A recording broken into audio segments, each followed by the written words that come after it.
ஸ்ரீராமராய் ராவணனை ஜெயிக்க ஒரு விதமாய் ராமபாணத்தோடு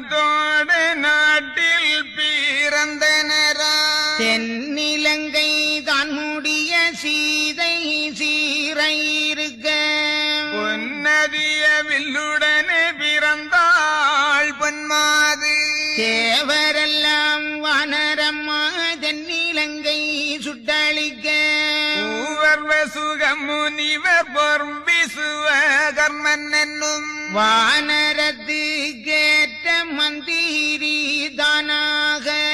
தானவரையும் அனுப்பி தரணிதனில் எம்பெருமாள் லட்சுமணரெனவ ஏற்ற சத்துரு பரதன் கட்சியுடன் மாயன் கணையோடுடன் பிறந்தார் இப்படியே ராவணனுக்கு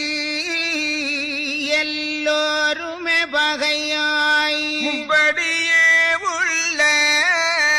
முறை நூல் படியாலே வந்து பிறந்தார்கான் மாயவரும் அம்மானை இப்படி